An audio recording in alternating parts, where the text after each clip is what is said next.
All right, to recap, in the last video, we took a deep dive into protein timing, how to build out the meal plan for the day, and where some good ideas are to get your protein so that it makes it a little bit more convenient. Today, the last thing we're going to talk about in the enhancement of muscle protein synthesis to optimize bodybuilding or muscle building is the quality of the protein.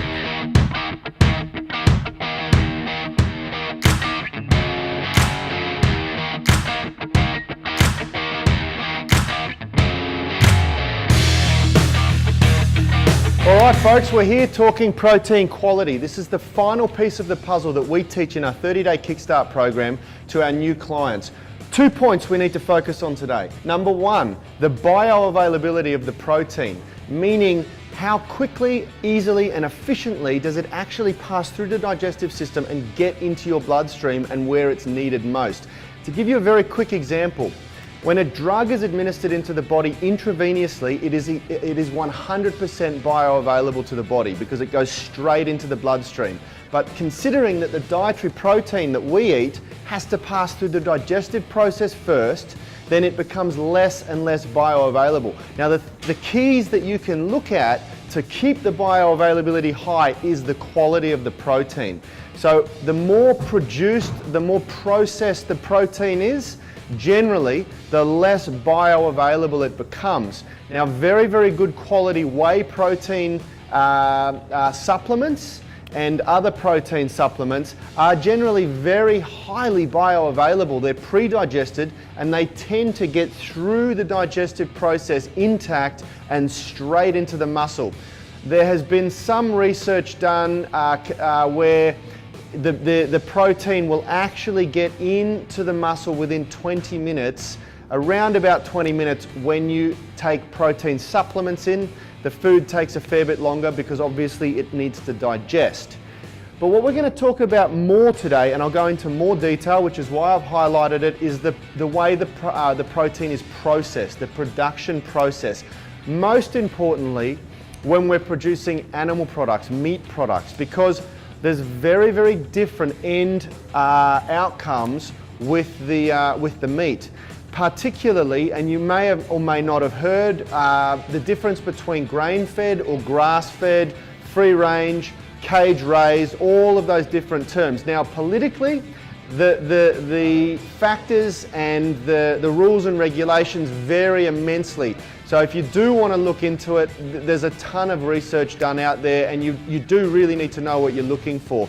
For today's sake, for the purpose of this video, to keep it nice and short, all I want to get across is that the production of protein can affect the end result and the end quality.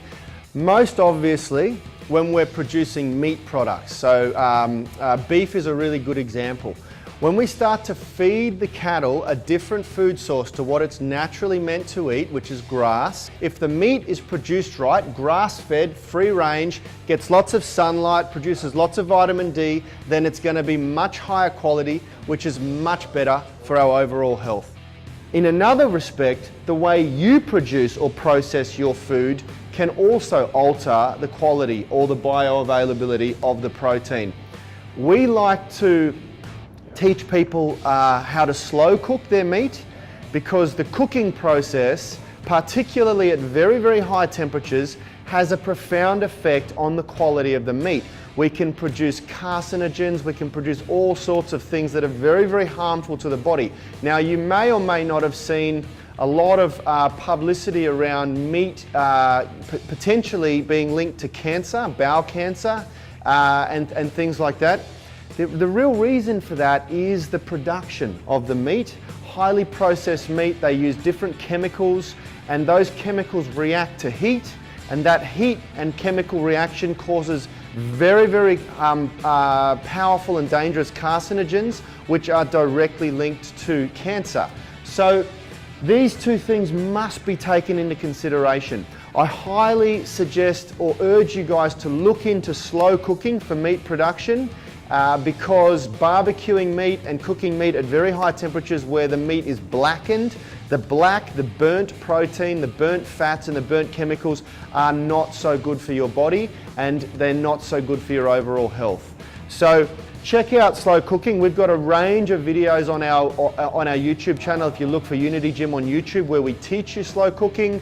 And yeah, guys, make sure that you're producing and processing your own food in the best way possible to keep it highly bioavailable so that it's getting into your muscles as quickly and efficiently as possible.